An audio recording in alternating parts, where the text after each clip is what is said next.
네, 진짜 전략 함께하도록 하겠습니다. GFM 투자연구소 이진우 소장 자리해 주셨습니다. 어서 오세요. 네, 안녕하세요. 네, 최근에 시장을 보면 뉴욕 증시의 선방 대비 우리 시장은 역시 3천선과 1,000선을 회복한 이후에는 좀 지지부진합니다. 네. 그러니까 바닥 대비 올라왔을 때는 좀 한숨을 돌렸는데 올라오고 나니까 또 아쉬움이 남아요. 더 가지 못하는 것에 대한. 최근에 좀 시장 어떻게 보고 계셨어요? 예, 특히 어제 같은 경우 이렇게 정말 우리 국내 증시만 투자하시는 분들은 박탈감이 심하겠다는 느낌이 들었어요. 왜 이렇게 못 가는가? 그죠? 왜 이렇게 계속 파는가? 왜 이렇게 계속 파는가? 이미 지금 밤사이에 다우 같은 경우는 전고점 넘지 않았나요?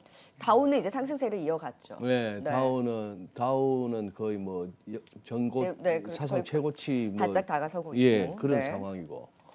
다들 이렇게 최근 미국 증시는 최근 하락에 대해서 이제 기술적 반등 차원을 넘어선 그런 레벨까지 왔는데 우리는 여전히 약하고 또 하나 확인한 거는 뭐 어쩌다가 기관이 좀 사줬다.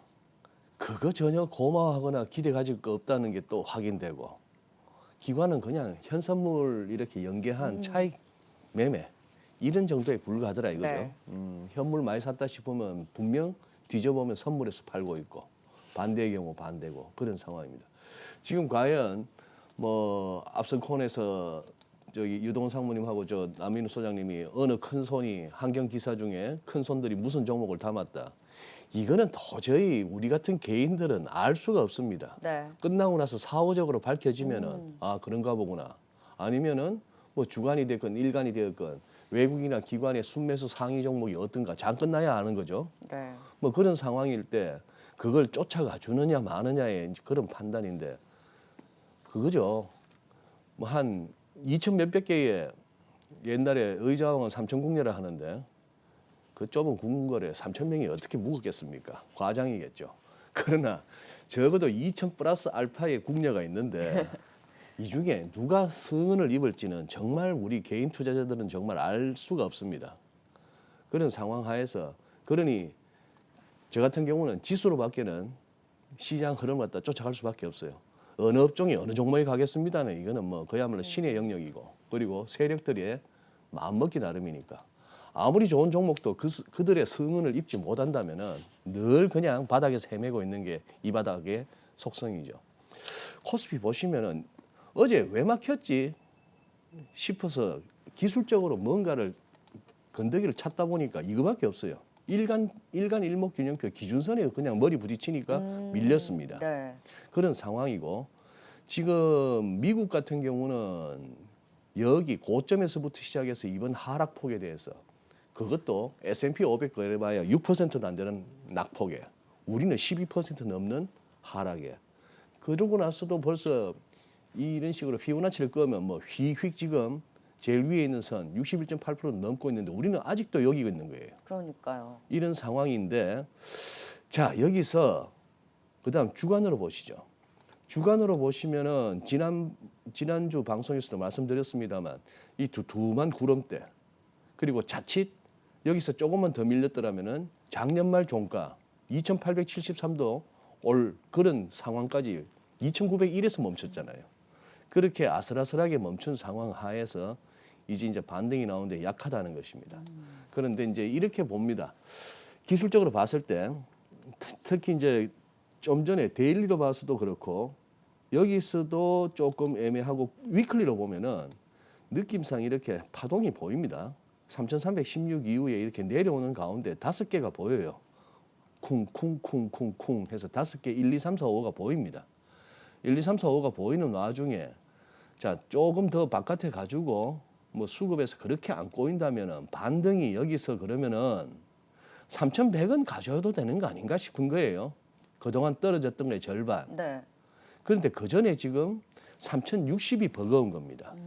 3,060이 버거운 가운데에 3,060 다음에는 이제 50포인트씩 얹어서 생각하시면 된다고 말씀드렸는데 그게 3,110, 네. 3,160 이런 상황인데 지금 3,060도 버거운 상황 하에서 그러면은 우선 장기적으로 봐서 한 중기적으로 봤을 때 이걸로 조정 끝났나 하는 부분을 아직도 우리 서울에서는 확신을 못 갖는 느낌이에요. 정말 최악의 시나리오는 그겁니다. 네. 제가 이 정도 좀 최악의 시나리오를 언급해줘야 이 장이 안 빠집니다. 아시죠? 우리 시청자 여러분 아실 거예요. 여기서 제가 뭐 길길이 간다 하면 더 불안해하시는 분들이 많은 걸 아는데 최악의 시나리오. 이어서 기술적 반등이 조금 더 이어진 것이 고작 B파에 불과하고 정말 하락 A, B, C의 C파가 남아있다면 이거 진짜 그냥 연말 넘기기가 찌릿해지는 거죠. 미국 저렇게 잘 가는데 할 말을 잃게 되는, 할 말을 네. 잃게 되는 그런 상황입니다. 그래서 조금 더 큰 그림으로 보면은 그래도 비빌 언덕은 있습니다. 우리도 한 단계 업그레이드 됐는데 한 단계 업그레이드 된 거는 너무 뭐 돈빨로라고 하는 것은 너무 좀 패배주의적 발언이고 그만큼 우리 시장도 우리 경제도 우리 기업들도 체질이 한 단계 성장했다고 본다면 이 우상향하는 이 채널에 상단을 열고 이번 기회에 올랐다. 기업들의 실적이 나쁘지 않게 발표가 될 것 발표되니까. 같죠. 네. 그렇다면 이제 밀려도 이 선 밑으로야 오겠느냐? 3천선인가요? 이 선이 이제 시간대별로 따라서 조금씩 이제 위로 시간이 가면 갈수록 높아지겠는데 기대할 수 있는 것은 그겁니다. 그러니 조정이 설령 나온다 하더라도 우선 이 월간 차트에서 너무 벌어진 5개월 이평선하고 20개월 이평선 이게 이 너무 벌어져 있는 게 얘들이 그래도 한번 합을 맞춰야 될 거 아닙니까? 한번 부딪혀야 될 거 아니에요. 시간이 가면서 얘 밑에서부터 올라올 거 아닙니까? 20개월 이평선은 올라오고 5개월 이평선은 좀 내려오고 하면서 얘들이 다시 한번 5개월 이평선이 올라오고 있는 20개월 이평선 한번 칼로 호수에 물 때리고 한번 치솟는 와우장룡을 한번 찍어야죠. 그걸 갖다가 이제 기대할 수 있는 그런 흐름이니까 네. 지금 여기서 어떻게 보면 한 단계 이제 조정 이제 급락은 멈춘 와중에 반등 나오고 있는 와중에 자꾸 이렇게 좀 지그재그하면서 잔파동이군요. 잔파동들이 좀 이렇게 생기는 그런 구간으로 보입니다. 그래서 네. 데일리나 위클리 보다가 또 월간 차트 보면은 또 섬찟합니다. 다시 차트 한번 보시죠. 월간 차트 보시면 아래쪽에 거래량을 비롯해서 MACD, RSI를 볼 것 같으면은 야 여기서 우리가 미국처럼 당장 3,316이라고는 전고점을 다시 한번 트라이 해보는 걸 갖다가 기대하는 거는 현재 같은 수급 구도 하에서는 그렇게 뭐 역부족이죠. 역부족이다 아직은. 하는 그런 느낌이 듭니다. 예. 코스닥은 어떤가요? 코스닥요. 코스닥은 큰 그림 월간 한번 보시죠. 월간 이렇게 보면은 코스닥은 생각이 막 나뉩니다. 우선 이 그림 보시면은 좀 쉬었다 가야 되겠는데 쉽죠. 네. 거래량 훅 줄고 있고 시장 에너지가 떨어지고 있죠. RSI도 보시면 이런 상황이죠. 뭐 큼지막하게 보면 2018년 이후부터 아직도 다이버전스고 그런 상황인데 그림을 이렇게만 보면은 2000년 이전까지 닷컴 버블 이전까지 한번 펼치면은 우리가 이때 좀 과하긴 과했구나. 이때 뭐 한 300만 원 가다가 지금 사라진 새로운 기술 같은 이런 시절도 있었지만 이제 그 시절을 갖다가 논하기에는 좀 다르지 하는 걸 생각하고 야 이러면 우리 아직 위로 많이 여지가 있는 거 아니야? 생각이 두 개가 겹칩니다. 생각이 두 개가 겹치는데 그 얘기는 두 생각이 부딪히면서 아마 거래하시는 분들도 여기서 지금 당장 가기는 우선 앞선 여기서 보면 자꾸 윗꼬리가 아랫꼬리가 달린다는 거는 매 월봉마다 아랫꼬리가 달린다는 것은 밀리면 사겠다는 세력은 아직도 탄탄하다. 대기 매수세는 대기 매수세는 탄탄하다. 하지만 또 끌어줄 만한 수급의 주체도 부재하다. 좀 그렇다. 네. 예, 그렇습니다. 그래서 조금은 답답한 국내 장은 진짜 답답하네요. 네. 예. 지금 뭐 뉴욕 증시 보면 말씀해주셨다시피 다우는 뭐 장중에 신고가를 찍었다가 네, 맞아요. 지금 뭐 상대 지수가 거의 최고가 부근에서 움직이고 네. 있고, 근데 우리 시장은 아직 하락에서 절반 부분을 채 회복하기도 전에 지금 어느 정도 저항에 또 부딪힌 거잖아요. 예. 그러면 어느 정도 기업들의 실적이 이를 받쳐내주면서 끌어줘야 되는데 수급이 들어오기엔 또 연말에 대한 고질병도 있기 때문에 계속해서 방향을 잡지 못하고 있다고 하면 그래도 지금보다는 연말장이 나아질 수 있을까요? 아니면은 더 좀 걱정을 하면서 봐야 될까? 아니면 이런 지지부진한 장이 더 이어지는 걸까요? 좋아질까? 안 좋아질까? 비슷할까? 좋아질까 안 좋아질까? 비슷할까? 예.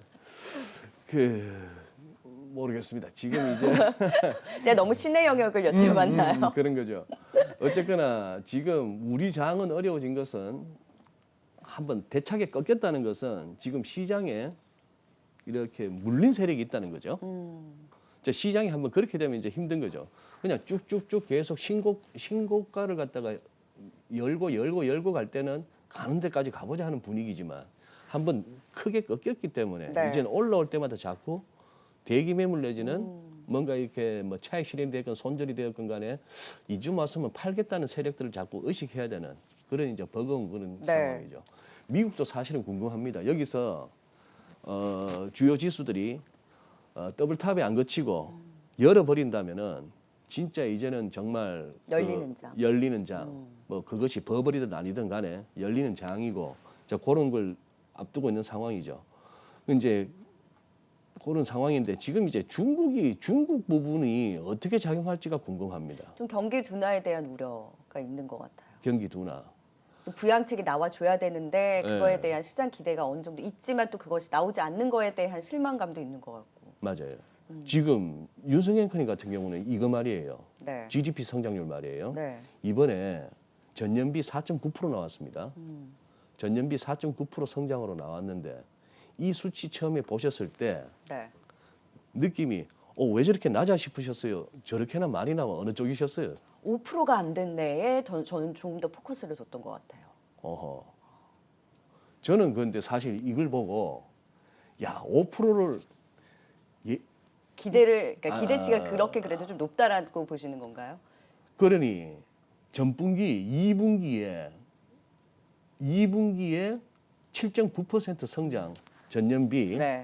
그리고 시장에서도 예측하기를 5.2%를 한 상황에서 시장 예측보다 좀 낮기는 낮지만 그래도 보기에 깔끔하게 5.0 정도로 얼마든지 발표할 수 있는 나라 아닙니까? 그렇죠. 그런데도 이 중국에서 4.9라고 해서 이 큰 숫자가 4로 내려갈 수밖에 없게끔 발표했다는 걸 보고 저는 오히려 그렇게 생각했습니다. 정말 억지로 만들어도 기어이 5는 안 나왔구나. 아, 저는 정말 안 좋구나. 네, 정말 안 좋구나. 아무리 생각해도 지난 6, 7, 8월 중국에서 뭐가 돌아갔습니까? 온통 물난리였죠. 무슨 뭐 전력난이죠. 뭐 이래서 공장 서버렸죠. 네. 헝다 어쩌고 저쩌고 하면서 뭐 아파트 짓는 데마다 다 올스톱 했죠. 뭐가 도대체 돌아가서 저게 작년이니까 늘 수는 있죠.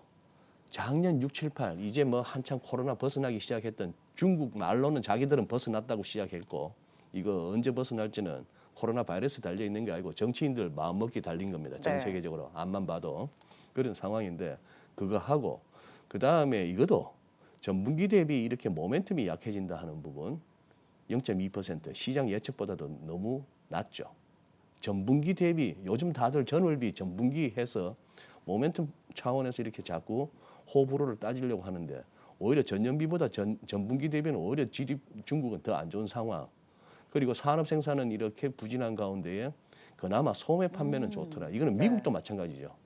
미국도 무슨 뭐 엠파이어 스테이트 제조업 지수니 뭐니 해서 이른바 심리적인 소프트 지수 설문으로 파악되는 것들은 다 안 좋은데 소매 판매는 좋단 말입니다. 아직도 소비는 왕성한데 자 그리고 여기서 계속되는 이 부분 지난 화요일 날 주식 경제 시간에 잠깐 언급을 했습니다만 이 부분이 지금 대체로 이 공급망 혼란이 지금 이제 서서히 개선되기보다는 더 나빠질 것 같다라고 이렇게 진단하고 있는 와중에 그리고 요거 한 번만 더 화요일 날 잠시 언급했습니다만 한 번만 더 보시죠.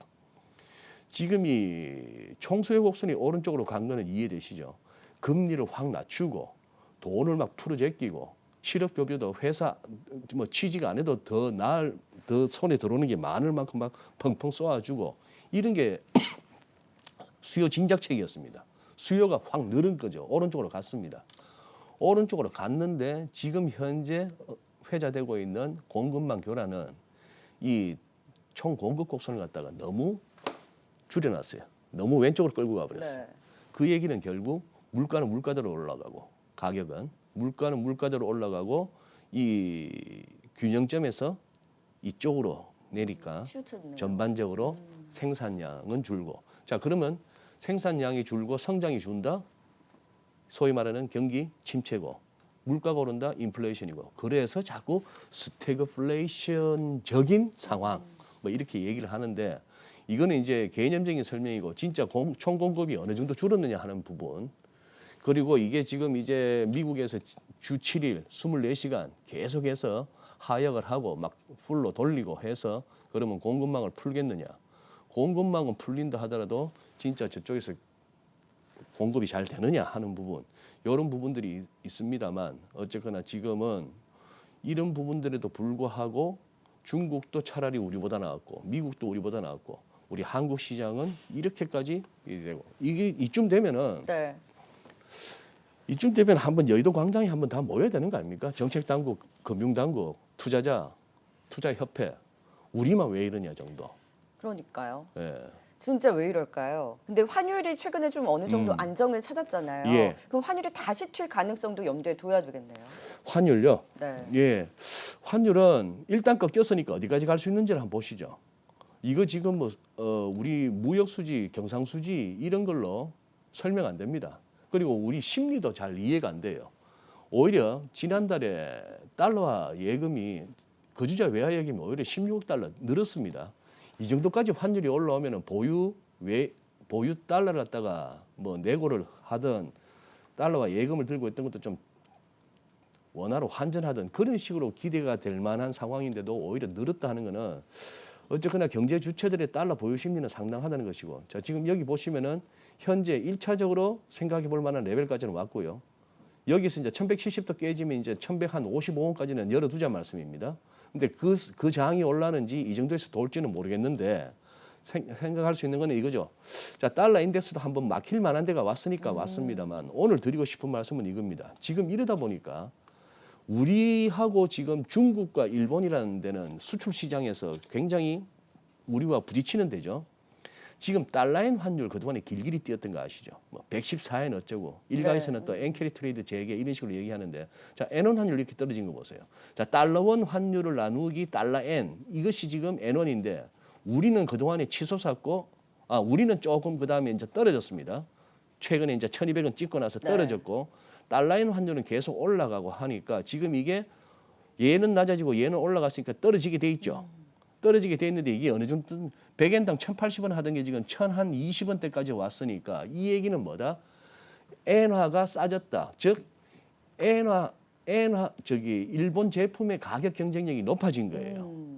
그래서 이제 조금 불리해진 거고. 네. 자, 위안 환율은 지금 묶어놨습니다. 중국이 꼼짝도 못하게 해놓은 상황에서 우리 달러 환율은 그동안 치솟았고 조금 이제 최근 조정받으니까 뭐다?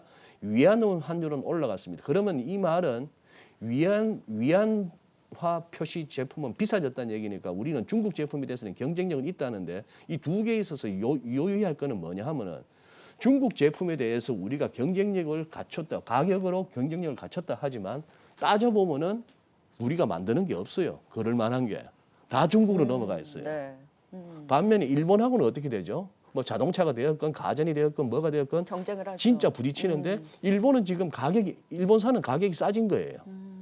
뭐 이런 흐름이 되기 때문에 지금 이제 묘하게 우리 환율이 여기서 지금 이제 계속 떨어지는 것이 뭐 좋은 것이냐 하는 부분은 모르겠어요.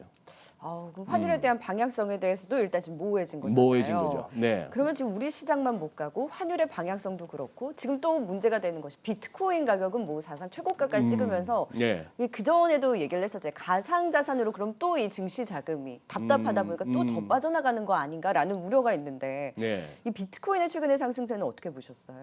뭐 일단 뭐 ETF가 성공적으로 지금 거래를 시작했고 그러니까 또 뭐 ETF에다가 거기다 또 이제 관련해서 옵션 거래도 하고 월가이들은 정말 대단합니다. 돈 된다 싶으면 바로바로 만들어요. 바로바로 만드는데 비트코인 뭐 이미 64,800불 근방에 전고점 열어버렸고 네. 금도 옛날에 뭐 ETF 만들었을 때 초기에는 뭐 한번 우샤우샤 했으니까 일단 가는 데까지는 가봐야겠죠. 25만 불 외치는 선수도 있고 캐시우드는 50만 불 외치잖아요. 50만 불이 5억이 넘습니다. 자, 뭐 부르는 게 값이에요. 네. 부르는 게 값이고 비트코인에 대해서는 전망 포기하고 다만 이 친구 뷰를 그냥 저는 공유합니다. 여기에 그냥 100% 공감합니다. 마이클 버리, 네. 빅쇼스 주인공 꼬리를 확 내리네요. 이제 더 이상 가상화폐에 대해서 숏 안 치겠답니다. 그래도 그거는 있죠. 자존심은 있죠. But does believe it's in a bubble이랍니다. 그냥 believe도 아니고 does believe. 성문종합에서 말하는 강조법이죠. 믿어 의심치 않는다. 뭐라고? 버블 가운데 있다고 그런 상황하고 그 다음에 테슬라에 대해서도 더 이상 숏 치지 않겠답니다. 그리고 그의 그동안의 이 숏은 그냥 트레이드 관점이었다. 뭐 이게 테슬라 완전 망가된다고 본 게 아니고 단기적으로 너무 높아 보여서 쳤다 이런 얘기고. 그리고 이 친구 또 뭡니까? 트위터에 올렸잖아요. 나 빌 게이츠하고 워렌 버핏 다 합해봐야 내만큼 안 될 걸 하면서 또 이 관종 성격 못 버리고 또 자랑질하고 나섰습니다. 예, 차 많이 팔렸다면서요. 네. 예, 뭐 실적 잘 그러니까 나왔죠. 잘 나왔다니까 비트코인 잘 가고 있고. 잘 가고 있고 이 부분에 대해서 생각에 따라서 뭐 죽었다 해도 난 좀 손 안 나간다 하시는 분은 뭐 암만 20만 불 아니라 50만 불 가능성을 외쳐도 못 가는 거고 이 시장에 대해서 희망을 갖고 계시고 이 시장을 믿고 계시는 분들은 그렇게 생각하는 사람들이 좀 불쌍해 보이는 정말 극단적으로 의견이 나눠져 있는 그런 네. 시장입니다. 예측을 안 하겠다라는 거잖아요. 그렇죠. 결국에는. 네. 네. 지금 비트코인이 뭐 사상 최고가를 찍고 저는 또 이제 시장이 답답하다 보니까 또 증시 자금이 그쪽으로 가다 보면 우리 시장이 더 외면받을까 봐에 대한 좀 걱정이 있었는데 일단 뭐 예측하는 부분은 아니기 때문에 좀 이런 증시 자금에 대한 동향을 계속 살펴봐야 되겠네요. 그렇습니다. 그런데 정말 조금 이제는 하다 보니까 그 뭐 좀 우리 시장은 조금은 짜증 납니다. 좀 같이 가주면은 예측도 편한데. 근데 소외를 계속 당하다 보면 언젠가는 또 강한 반발에 대한 또 힘도 가져갈 수 있지 않을까요? 아직은 아닌가요? 그 말씀도 일리는 있네요. 네. 낙폭 과대주의에 한참 관심을 못 받았던 거. 그건 뭐 그런 분들도 많잖아요. 재무제표가 전혀 안 따지고 매일 종목 뒤져서 몇 년 동안 빠져서 몇 년 동안 기고 있는 종목만 찾는 분들도 계십니다. 그런 종목과 같이 좀 비교되는 게 또 아쉽긴 하네요. 아쉽죠. 네. 네. 시장에 대해서 아직까지는 좀 방향성을 모호하다 보니 일단은 좀 단기적으로는 시장의 방향성을 계속 타진을 하면서 답답하지만 잘 버텨봐야 될 것 같습니다. 그렇습니다. 네. 그 와중에 이제 종목 이렇게 선정해 주시는 분들의 그런 방송을 또 나름대로 또 네. 참고하셔야 될 것 같고요. 네, 저희와 함께 계속 전략 세워보시면 좋을 것 같네요. 지금까지 시장 좀 현상에 대해서 주의 깊게 또 도움 말씀 들어봤습니다. GFM 투자연구소 이진우 소장과 함께했습니다. 말씀 고맙습니다. 네, 고맙습니다.